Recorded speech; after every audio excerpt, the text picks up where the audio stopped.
I don't want to be in charge of Thanksgiving, since my family uses my home as a free guest house. For 5 years in a row, I hosted the holiday at my home, a spacious 3-bedroom property with a generous kitchen and plenty of space. It was pleasant at first, but then it turned into hell. My brother Greg started showing up 3 days early, not just the day before, 3 whole days. He would arrive with his 2 little ones, abandon his bags in the hallway, and immediately settle down on the couch. The kids would scatter their gadgets and entertainment everywhere. By the second day, my living room looked like a toy store after a storm. My sister Vanessa always showed up 2 days early, resting until noon, using up all of my fancy shampoo, and leaving wet washcloths on my bed. When I asked her to help me prepare meals, she would reply, "I just came to relax," and pour herself another glass of wine. Mom was the hardest. She would still arrive early and spend the time berating me for every action. The previous cycle even forced me to smooth out the tablecloth because of the creases that embarrassed the clan. I roasted a turkey for 12 and she fixed it. The critical moment was the last Thanksgiving. I spent all Wednesday fixing things and all Thursday cooking. The food was impeccable. Then everyone migrated to the living room while my husband Dave and I cleaned up in solitude. 2 hours scraping utensils and counters, listening to them laugh and watch sports from the kitchen. On Friday I woke up excited to give the leftover cake to Dave's in-laws who were arriving. I opened the fridge clean.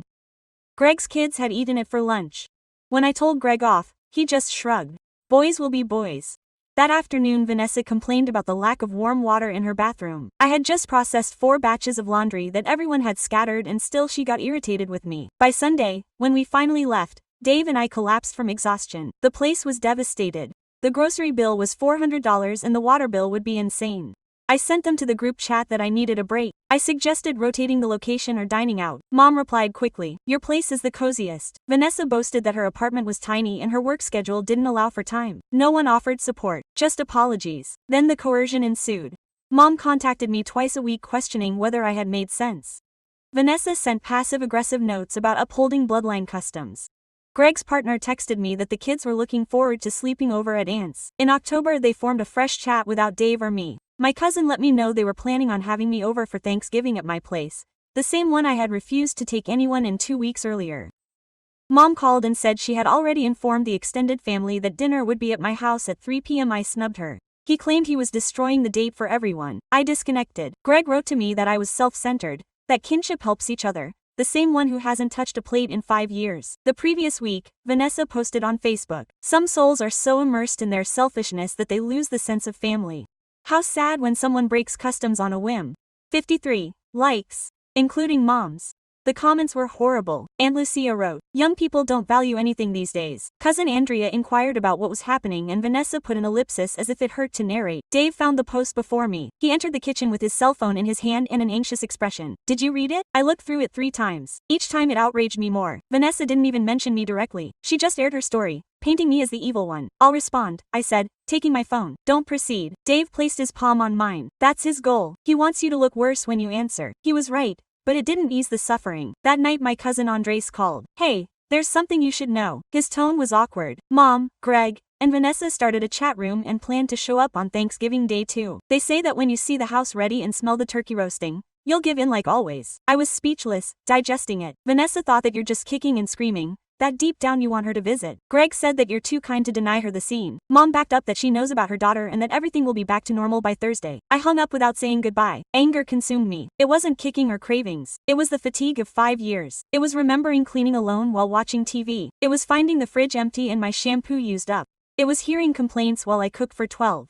And now they pretended to ignore my choice, assuming I was joking. Dave put me in the room looking at the wall. "What's going on?" I told him everything. When he was done I expected him to say, "Ignore it, it's not worth the trouble." But he said, "What do you want to do?" "I don't know." "If you know." I watched him. Dave had that usual calmness when he sensed my decision was made, but he was afraid to confess it. "I want to sell the property." The words spilled out uncontrollably. "I want to sell this house and move us where they won't find us." I expected him to say, "You're exaggerating. That selling for this is crazy." "Let's do it then." "Are you serious?" "Absolutely. This house has 3 spare rooms. We pay high taxes for space that your family only invades twice a year and the neighborhood gets more expensive every year. But we've lived here for 5 years and you've suffered through every party in those 5. He cut me off. "Besides, you've always longed to be close to the center. This is our chance." It took me 3 days to figure it all out. 3 days of conjuring up memories of this house, fantasizing about the family's reaction, wondering if I was as self-centered as they claimed. On the fourth day I contacted a real estate agent. How fast? I asked. It depends on the value and the area. Why? I have to sell it by Thanksgiving. Pause. That's in 3 weeks. I know. The agent, a lady named Patricia, came by the next day. She walked around taking notes and photographs. In the living room she noted scratches on Greg's kids' walls with pencils. It needs painting. How long will it take? 2 days. Let's hire an expert. Do it. Patricia stared at me. We really need to sell soon. Yes. She didn't ask why. Something in my voice told her this wasn't the time for questions. The painters arrived Monday. By Wednesday, the house gleamed better than it had in years. Patricia took professional photos and put up the ad that night. The market is hot now, she said. Hopefully. Offers this weekend. While Dave and I look for apartments, we long for something compact, practical, something ours, not a family-friendly place. We found the perfect one on Saturday. A 2-bedroom apartment in a modern building near the center with an open kitchen, hardwood floors, and large windows overlooking the city with no guest room. I noticed precisely. Dave smiled. 3 offers came in for the house on Sunday, one over the asking price. We accepted on the spot. Closing in 2 weeks, Patricia said.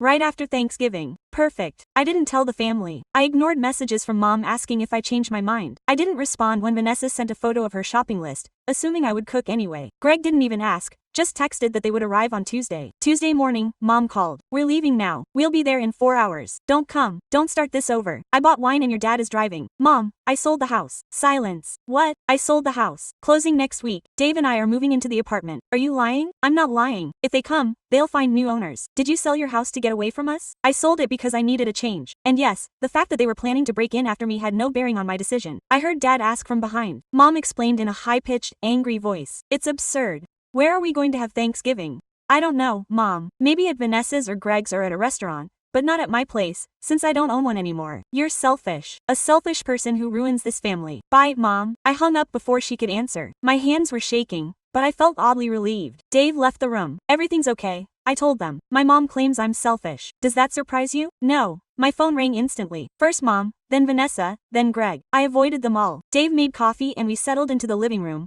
looking at the boxes we'd already started packing. Are you sorry? He asked. I thought about it sincerely. No. An hour later, Vanessa called from Mom's number. I answered without thinking. How could you do this to us? Hello, Vanessa. Mom cries. Dad pulled over for a break because he's too shaken up to drive. I told you guys weeks ago I didn't want any visitors this year. You ignored us because we thought you'd come to your senses. That's the problem. You assumed your vision was worth more than mine. Of course it is. We're your family and I'm someone with boundaries that you never respected. Greg picked up the phone. Do you know how much we lost on this trip? It's none of my business. The kids are devastated. We told them they were spending Thanksgiving at Auntie's. They can learn from this, that there are repercussions for not honoring others. That word shocked me, but I kept my voice steady. And you're the one who hasn't washed a dish in 5 years. Bye, Greg. This time I unplugged my cell phone completely. Wednesday we finished packing the rest of the stuff. The movers came early Thursday, the day my family was supposed to eat turkey in my living room. Dave hired experts. Within 4 hours our existence was in boxes and in a truck. I stood in the empty living room, staring at the footprints on the floor where the couch had been for 5 years. Ready? Dave asked. Yes. I closed the door for good and gave Patricia the keys. The new tenants would move in on Monday. Our new apartment was on the 7th floor of a building with constant surveillance. You had to sign in at the front desk to move in. No one was allowed to just barge in unannounced. That night we slept on mattresses on the floor because the furniture was coming on Friday. It didn't bother me. For the first time in weeks, I slept without nightmares of charred turkeys and dirty dishes. On Friday morning, as I waited for the movers, my phone vibrated. I had activated it to coordinate the arrival of the furniture. I had 62 unread texts. Mom, I don't think you did this, Vanessa. Everyone is asking what happened. You embarrassed me, Greg. I hope you're happy. The kids spent Thanksgiving in tears. Aunt Lucia, your mother told me everything. How disappointing. Cousin Andrea, why did you sell your home? Are you okay? I just texted Andrea. I'm great. I just needed a change. The furniture arrived at noon. By 4 p.m., the apartment was almost ready. Dave hung pictures while I tidied up the kitchen. It was smaller than the last one, but more up to date, everything new and neat. What's for dinner? Dave asked. Let's go to the Thai place you love. Don't you want to cook? I haven't cooked in 2 days and I feel fabulous. We went out to eat. The place was packed with families celebrating the day after Thanksgiving. No one knew us. No one was demanding anything. It was perfect. When I got back to the apartment, I found more texts from strange numbers. Relatives who never contacted me except at parties. I heard you sold your house. Everything's going well. Your mom's anxious about you. If you want to chat, I'm here. Everyone was feigning concern. Everyone was eager for my version of things to criticize. I blocked everyone except Andrea, who was honest. On Saturday, Dave and I bought fresh curtains, kitchen utensils, towels, items my family had damaged or taken without permission for years. At the home improvement store, a woman stopped me. Elena was Carla, a former coworker. I hadn't seen her since I left the job 2 years ago. Carla, hello. You seem different, more composed. I just moved. Where to? I gave the general area without detailing the building. It's an expensive area. You're doing great. We're doing well. Dave joined in the conversation. Carla looked at us with intrigue. They had Thanksgiving. We went to a restaurant. I said, what a great plan. I cooked all day for my husband's family. I was exhausted. I watched her and saw a reflection of years past. Tired, tense, hopeless. Try a restaurant next year. I suggested. Oh, I couldn't. The family would expect me to cook. The family adjusts. Carla laughed nervously and changed the subject. We left 10 minutes later. He was like this a year ago. Dave noted as we loaded him into the car. I know. Do you think he'll get fed up? Maybe. Quote, the question is, how long will it take for her to decide she deserves more? On Sunday, Mom called. This time I answered. We have to talk. I'm listening in person. No, Elena, please. I came all the way here. I'm at your old house. I straightened up. What? I came to your home. There's a young couple. They say they bought it last week. Is that true? Yes. Where do you live now? In an apartment. Where? I won't tell you. I'm your mother. I have a right to know where you live. No, you don't. No. After planning to break into my house, when I told you no, I heard her quick breath on the phone. The couple let me in. I saw the empty rooms. I saw what you did. How could you throw everything away? That house was perfect for family gatherings. That's exactly why I sold it. You're so selfish. We always knew you were the resilient one, the one who could take it all. That's why we depended on you. They didn't depend on us. They exploited me. We love you. Love it's not about exploding until you break down, Mom. Love is about respecting when someone says enough is enough. We're all tired, Elena, but family supports each other. I supported you for 5 years. You never supported me once. Mom fell for a moment. Then she said something shocking. We thought the house would be yours forever. That when you moved to something bigger, you'd sell it to us at a discount or give it to Greg for his kids. That's the truth. How long have you been planning that? Ever since you bought it. It's spacious. And Greg needs space. Vanessa said it would be perfect for when her kids come along. Vanessa doesn't have kids, but she will and they'll need a place. I laughed. I couldn't help myself. All this time I thought they were just using me for parties, but they were planning to take over my house forever. Bye, Mom. Wait. When are you going to visit me at the new place? Never. You're not serious. Very serious. They'll find my address when I want to share it. If ever. I hung up and blocked his number. Dave left. You heard me. Yes. They wanted the house. Apparently that was the initial plan. Dave shook his head. At least you confirm that you chose well. Yes. At least I confirm it. That night Dave and I ate on the balcony of the apartment. From the 7th floor we could see the city lights, the fresh air. But it didn't matter. Happy? Dave asked. More than I had in years. No regrets. None. And it was true. For the first time in a long time I felt free. 2 weeks passed before I unblocked family numbers. Not because I missed them, but to see if they would calm down. I had 120 unread texts. The first few days were insults. Mom called me ungrateful. Greg said it was terrible. Vanessa wrote 3 paragraphs about how I damaged her image with distant relatives. Then threats. Don't count on help when you need it. You'll regret it. Family is forever, but you lost yours. Then manipulation. Mom doesn't sleep because of you. The kids ask about you. Dad says it doesn't seem like family anymore. The last texts from 3 days ago were different, short, desperate. Greg, can we talk? Vanessa, I need a favor. Mom, call when you can. I didn't answer any. Dave and I had a Thanksgiving with his parents, Linda and Robert. They lived 2 hours away and were always kind to me. They never judged, never imposed. Just enjoyed the company. Are you sure you want to come all the way here? Linda asked into the phone. Absolutely sure. I want you to see our new place and your family won't be coming. Linda avoided further inquiry. I valued that highly in her. She respected personal space. The Wednesday before Thanksgiving, we made reservations at a fancy restaurant downtown. One of those places where you have to make an appointment 3 weeks in advance. A table for 4 under Martinez's name, I said when I arrived. The place was adorned with pumpkins and candles. Soft music played in the background. The tables were covered in crisp white tablecloths and shiny silverware. Linda gave me a hug when she saw me. You look wonderful. I feel wonderful. Robert and Dave ordered wine. Linda and I selected cocktails. When the dishes arrived, I couldn't help but contrast. The turkey was cooked to perfection, tender and seasoned. The sides were hot and well prepared. No one complained, no one criticized. We just ate and talked. This is way better than cooking at home, I confessed. How many years have you been doing this for? Linda asked. 5. And no one ever offered to help. Linda he exchanged glances with Robert. They didn't criticize my family, but they didn't need to. Their silence spoke volumes. After dinner, we strolled downtown. The storefronts were decked out for Christmas. Lights twinkled on the trees. It was chilly, but pleasant. We could take a picture, Dave suggested. We asked a tourist to take a picture of the four of us. We all smiled genuinely. When Dave showed me the picture, I was amazed. He looked happy, genuinely happy. That night I uploaded the photo to my mostly dormant Instagram. I just wrote, "The best Thanksgiving yet." I didn't mention my family, I didn't drop hints, I just shared a real moment of joy. The responses came in fast. Vanessa wrote, "How nice that you're enjoying yourself while mom is suffering for you." Cousin Andrea liked it and commented, "You look beautiful." Quote, several friends unrelated to the conflict added kind messages. Some asked about the restaurant. I deleted Vanessa's text and blocked her on all my accounts. On Friday morning, while drinking coffee with Dave on the balcony, I got a text from Andrea. "I have to tell you something." "What happened?" "I visited your mom's house yesterday. I wanted to give her a piece of leftover cake. I found it." They were arguing over money there.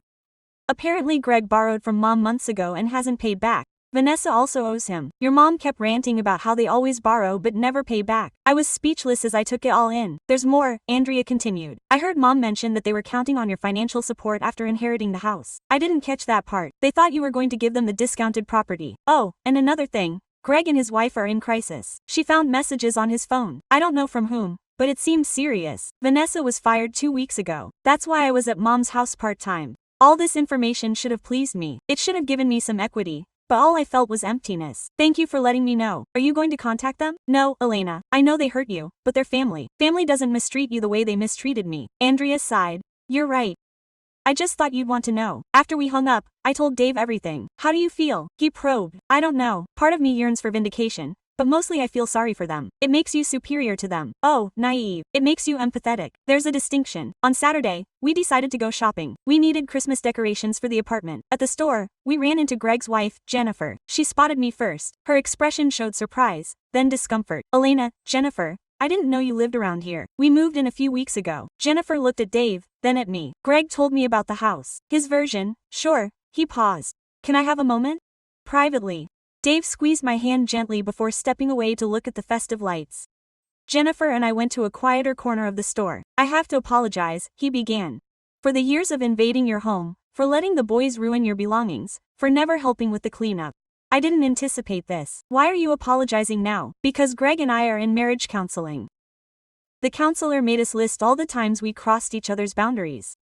Your name came up a few times." "I understand. Greg doesn't accept it, but he knows we exploited you. We all know that. It was easier to let you carry the burden than to take on our responsibilities." "Why are you telling me?" "Because you deserve a sincere apology, and because I want you to know that not everyone in your family is unaware of what they did. Greg is sorry too." Jennifer lowered her eyes. "Greg is processing a lot right now, but yes, deep down I think he is. Thank you for telling me. Is there a way to fix this?" "I don't know, Jennifer. I honestly don't know." We awkwardly said goodbye. Dave found me staring at a set of holiday dishes. Everything was fine. Jennifer excused herself. "Seriously." "Yeah. How are you feeling?" "Puzzled." We got the ornaments and went back to the apartment. That night, as we were stringing lights on the little tree we'd bought, I thought about Jennifer's excuse. It was easy to stay upset when everyone was being antagonistic, but a real apology made it harder. "Do you think I should forgive them?" I asked Dave. "I think you do whatever makes you feel at peace." That doesn't answer my question because there's no right answer. You can forgive and keep your distance. You cannot forgive and move on. You can wait and figure it out later. What would you do? I would wait. See if the changes are real or fleeting. He was right. It was too early to tell if anything had really changed. For now, that was fine. 2 weeks before Christmas, Mom had a heart attack. Andrea called me at 3 a.m. "Elena, are you coming to the hospital?" "It's Mom." I got dressed in 5 minutes. Dave drove while I tried to process what had happened. A month had passed since I spoke to my mother, a month in which I kept my distance and put my new existence together. Now I was in the hospital. When I got to the waiting room, I saw Greg with his head down, Vanessa sitting in a chair against the wall. Jennifer had Greg's children asleep on her lap.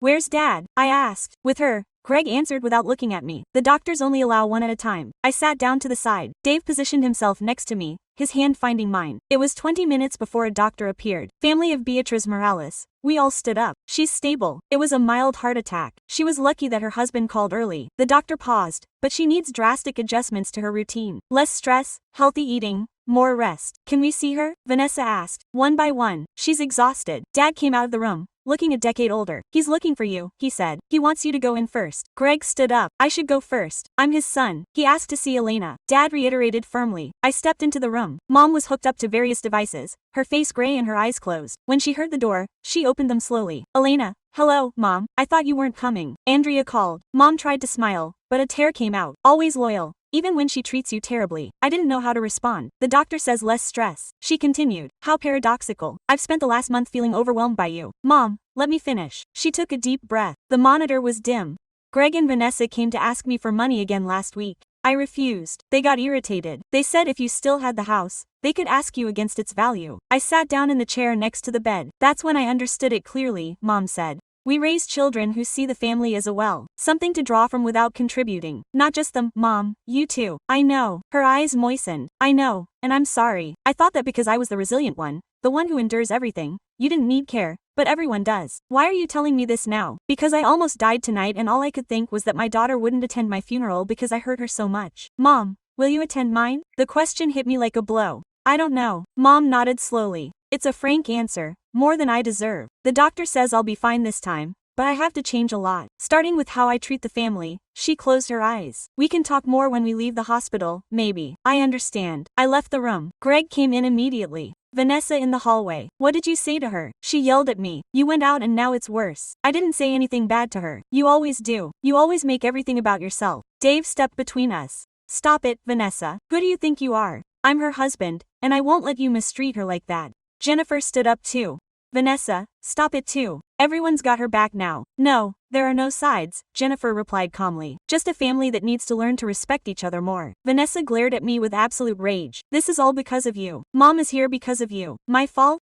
The words came out colder than intended. Because I resisted making the family's hotel free. Because I sold my own place. Why did you push her so hard that her heart failed her? Dad said from behind. She turned around. Dad, her, stop it, I ordered. Dad looked exhausted. Your mom didn't suffer the attack because of Elena. It was because of years of worrying about you too. Your debts, your troubles, your lack of maturity as adults. Vanessa opened her mouth but didn't make a sound. Elena was the only one who wasn't demanding anything. Dad continued. The only one who offered without expecting anything in return. And she was punished for setting boundaries after all. But the house intervened, Greg coming out of Mom's room. The house was hers to dispose of as she pleased. It wasn't your premature inheritance, Greg. It wasn't someone's retirement fund. It was her home. And she chose to sell it. So what? Vanessa questioned. We must apologize and everything will be fixed. They must grow up, Dad replied.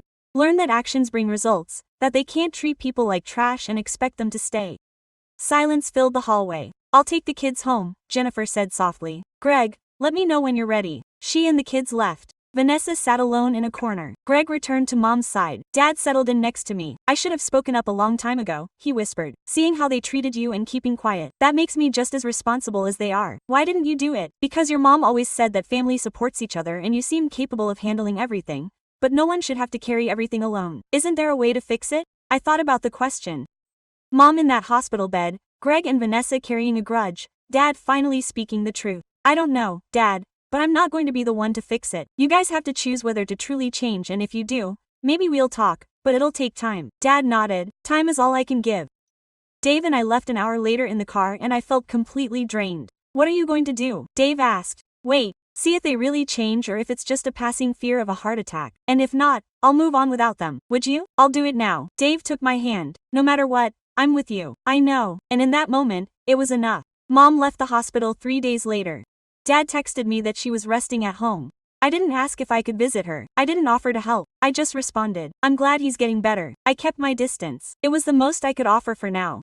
2 months passed with no direct contact with my family. Just sporadic messages from Dad about Mom's health. He's in therapy. The doctor says his heart is progressing. He's asking about you. I never responded beyond a thank you for the basic update. In mid-January, Jennifer called me. Can I buy you coffee? For what? Just coffee. No conflict. I swear, dude. Okay. We met at a coffee shop near my apartment. Jennifer arrived with dark circles under her eyes and disheveled clothes. Greg, we parted ways, she said before I could ask. I'm sorry. Don't be sorry. It was necessary. He stirred his coffee. I found messages. A coworker. They'd been seeing each other for months. When Jennifer confronted him, he blamed me. He said I was always with the kids, that I didn't pay attention to him, as if that excused the infidelity. It doesn't. I know. But the funny thing is what happened next. He leaned forward. I filed for divorce. He said fine, that I wouldn't have anything, that he would keep the house because he was paying for it. And it turns out Greg has $30,000 in credit card debt that I didn't know about.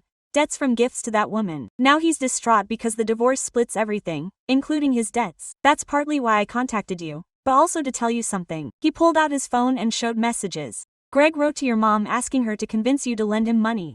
I read the texts. Greg explaining that he needed a lawyer, that if I gave him $50,000, he would save his marriage and pay off his debts, that we were family and family helps each other. Mom's response shocked me. I won't ask Elena for anything. We've hurt her enough already. Mom said that. Yes. Greg was furious. He said he would then take out a loan using your house as collateral since it was still part of the family estate. What? I told him he was crazy. That you sold the house months ago? He went crazy. He said you ruined his life by selling it. I left the phone on the table. Greg ruined his own life. I know, but he won't accept it. To him it's always someone else's fault. Jennifer sighed. I wanted to warn you. He's desperate, and desperate people do crazy things. Thanks for letting me know. I also wanted to apologize again. Seriously, I spent years letting my kids break your stuff.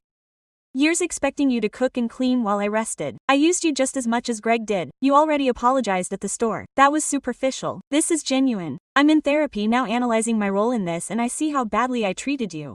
Why are you telling me? Because when you lose a marriage, you value the relationships that are worth saving. You were always kind to me. Always, even when I didn't deserve it. I didn't know what to say. No, I hope. Sorry, Jennifer continued. I just wanted you to know that some of us own up to our mistakes. We said goodbye half an hour later. As I walked back to the apartment, I processed what Jennifer had said. Greg was getting worse, not better, but Mom had altered her response. That night, I told Dave everything. Do you think Mom has really changed? I don't know. 2 months isn't long enough to know. You won't contact her yet. A week later, Vanessa came into my work. The receptionist told me, there's a woman who claims to be your sister. I went downstairs. Vanessa was waiting with 2 coffees. I need to talk to you. I'm working. Please, just 10 minutes. I led her into an empty living room. I lost my apartment. She said straight out, I can't pay the rent. Mom and Dad don't have the space. Greg is in his own mess. I need a temporary place. No. Don't even consider it. There's nothing to consider. It's not just 2 months until I find job. Vanessa, you had a job. You lost it for always being late. It was once. Andrea told me you were fired for being absent for 3 weeks without notice. Vanessa pursed her lips. She was going through a hard time. I'm sorry, but it's not my burden. I'm your sister. A sister who posted on Facebook that she was destroying the family,